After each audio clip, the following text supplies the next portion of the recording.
Le Roi Lion, c'est le dessin animé qui a bercé notre enfance.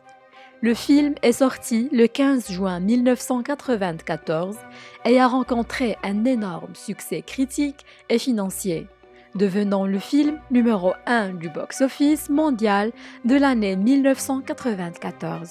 Mais saviez-vous qu'il a été inspiré de la pièce Hamlet de William Shakespeare? Les deux intrigues ont un méchant assoiffé de pouvoir qui assassine son frère pour prendre le trône. Il exile ensuite son neveu et essaye de le détruire.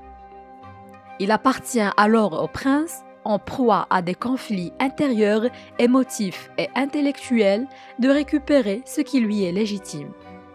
Un exemple important de la similitude des deux histoires est le rôle joué par l'apparition du père décédé. Dans les deux cas, c'est le spectre du père qui réussit à mettre le fils hésitant dans l'action. Mufasa dit à Simba: « Tu m'as oublié. Tu m'as oublié en oubliant qui tu étais. Regarde en toi, Simba. Tu vaux mieux que ce que tu es devenu. Il te faut reprendre ta place dans le cycle de la vie. N'oublie pas qui tu es. Tu es mon fils et c'est toi le roi. N'oublie pas qui tu es. N'oublie pas. N'oublie pas. » Ceci est un pastiche clair des paroles du père d'Hamlet qui apparaît en tant que spectre dans la 5e scène de l'acte 1er. Si tu n'es pas dénaturé, ne supporte pas cela. Que le lit royal de Danemark ne soit pas la couche de la luxure et de l'inceste damné. Mais, quelle que soit la manière dont tu poursuives cette action, que ton esprit reste pur, que ton âme s'abstienne de tout projet hostile.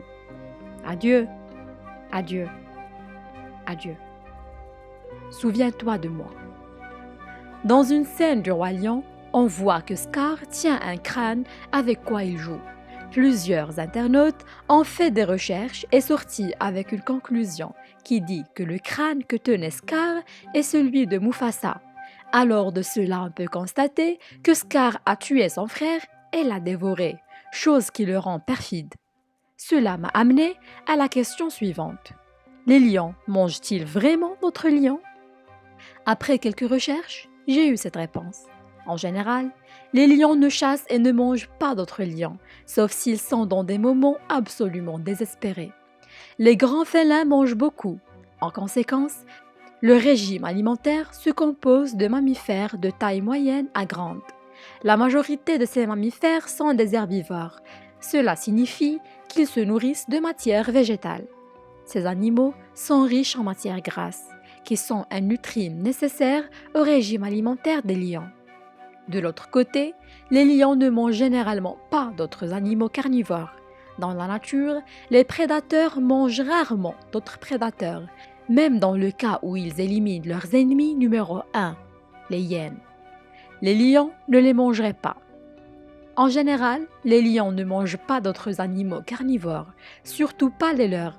Parfois, lors de combats, l'un des lions subissait des blessures mortelles, mais le gagnant ne mangerait pas la carcasse.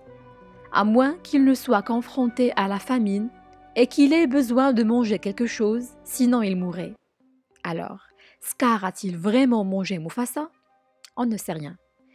Mais ce qui est sûr, c'est que le crâne que tient Scar fait clairement référence à la scène célèbre du crâne de Yorick qui apparaît dans la première scène du 5e acte de Hamlet.